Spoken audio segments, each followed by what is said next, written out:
Here's the good news. Together, we defeated the efforts of Trump and the Republican leadership to throw up to 30 million Americans off of the health insurance they currently have. We did that by standing up and fighting back. At rallies, town meetings, through social media, making phone calls, sending emails, etc. That's the good news. We took them on and we won. The bad news is that Trump and his Republican colleagues are back again. Now they are pushing the most destructive and unfair budget and tax proposals in the modern history of our country. A budget that would do incalculable harm to tens of millions of working families, to our children, to the sick, to the elderly, and to the poor. This budget is the Robin Hood principle in reverse. It takes from those in need and gives to those who are already living in incredible opulence.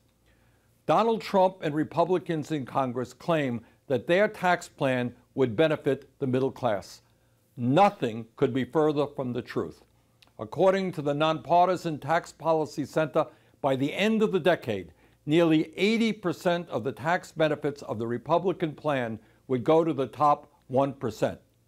By repealing the estate tax alone, the Republican budget would give $269 billion in tax breaks to the top 0.2%.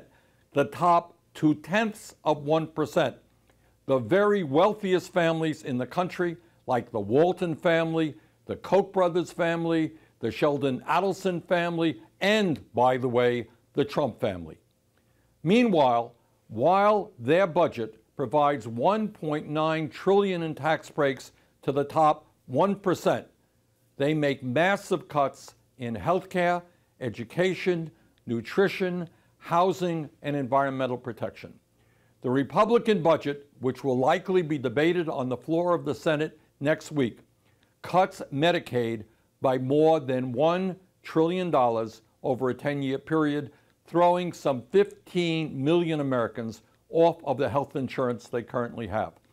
Further, this budget does what the Republicans have not yet attempted to do in their previous health care legislation, and that is to make a $473 billion cut to Medicare.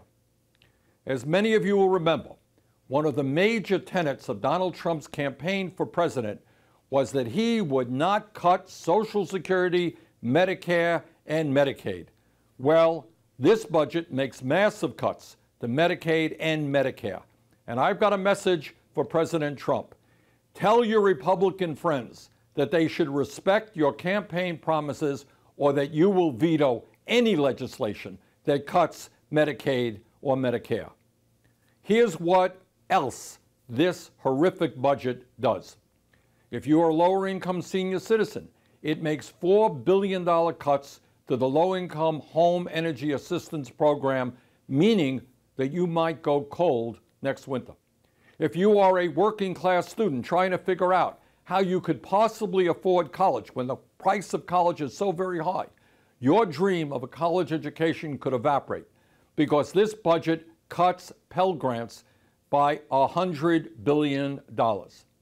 If you are a low-income pregnant woman, please know that the Republican budget would make about $6.5 billion in cuts to the Women, Infants, and Children program, eliminating nutrition assistance to over 1 million pregnant women, new moms, babies, and toddlers all across this country. Can you imagine, at a time when we have the highest rate, one of the highest rates of infant mortality in the industrialized world, that these guys want to cut an important program for low-income pregnant women?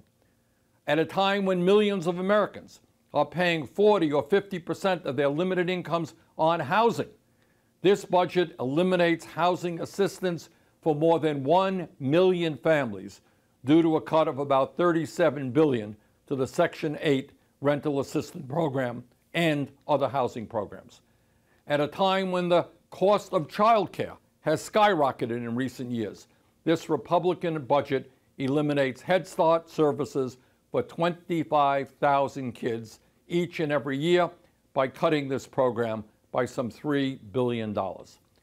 In total, The Republican budget would cut more than $5 trillion from education, health care, affordable housing, child care, transportation, and other programs that working people desperately need over the next decade, while giving huge tax breaks to the people who need them the least.